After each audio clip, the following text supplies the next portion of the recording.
Aujourd'hui à Bunus, nous avons entendu parler les politiques en prévision de l'échéance présidentielle de l'an prochain. Plusieurs choses pour moi qui me semblent importantes, qui ont été en partie abordées. La première, c'est que le débat autour du logement, du vivre ensemble, et le vivre ensemble est évidemment très lourd dans notre société française d'aujourd'hui, que ce thème reste dans le débat politique, qu'on ne se fiche pas sur des sujets effectivement sécuritaires, sur des sujets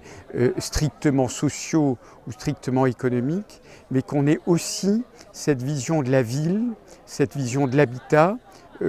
avec quelques situations autour de l'aide à la personne ou l'aide à la pierre, si on veut. Mais en tout cas que cette question-là, qui n'est pas forcément une question clivante, ou pas toujours, qui est parfois un peu technique, qu'elle ne soit pas abandonnée et qu'on ne parte pas sur des guerres de religion, pour dire les choses violemment. Ça, c'est le premier sujet. Le deuxième sujet, qui est un peu lié d'ailleurs au premier, c'est que les candidats et les partis réfléchissent suffisamment pour mettre des choses sur la table,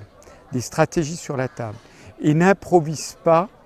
au moment de l'arrivée au pouvoir, une politique en fonction de la capacité de lobbying des uns et des autres. Et que donc, de façon très démocratique, les Français puissent aussi juger sur les stratégies de long terme, construites, cohérentes avec le reste du programme, en matière de logement et en matière d'habitat. Et que du coup, effectivement, on ait cette politique de longue durée et non pas ces à-coups que nous avons aujourd'hui, une fois de plus, dénoncés à Bunus, mais une politique qui soit faite et de stabilité et éventuellement de réforme, si ça paraît nécessaire, et en tout cas de cap qui soit tenu. Il y a deux sujets qui relèvent évidemment de ma responsabilité professionnelle aujourd'hui, mais que je pense important. Le premier qui a été abordé brièvement, c'est le sujet de la rénovation urbaine, qui a eu un grand succès avec l'ANRU 1, qui n'est pas tout à fait terminé,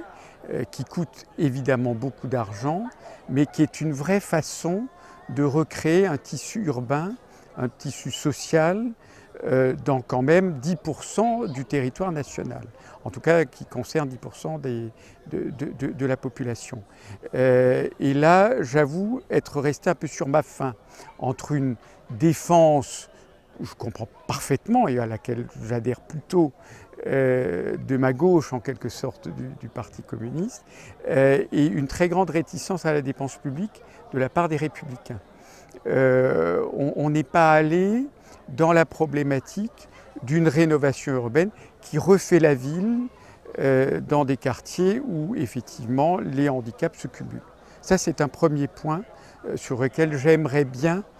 que les partis puissent affiner leurs propositions et les mettre sur la table, quitte à ce que les électeurs choisissent. Et le deuxième sujet était effectivement celui de la place du logement social, qui a été davantage débattu, qui aujourd'hui est entre des contraintes sociologiques qu'on a évoquées, en particulier le fait que certains ménages restent coincés dans le logement social toute leur vie, ce qui est vécu comme un échec, clairement de leur part, et ce qui ne manifeste pas évidemment une fluidité socio-économique d'ascenseur social ou résidentiel.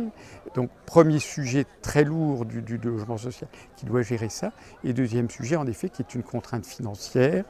avec le coût de foncier et de construction par rapport à des loyers que doivent supporter des ménages modestes pendant toute leur vie. Et là pour le coup, les débats ont été plus riches, on sent qu'il y a des réactions, parfois très, très précises sur le supplément de loyer de solidarité, le maintien dans les lieux, sur les autres on peut débattre. Mais je pense que là-dessus, c'est important de savoir si on est prêt à mettre de l'argent sur le logement social ou si au contraire on veut développer le locatif privé avec évidemment d'autres contraintes et d'autres risques.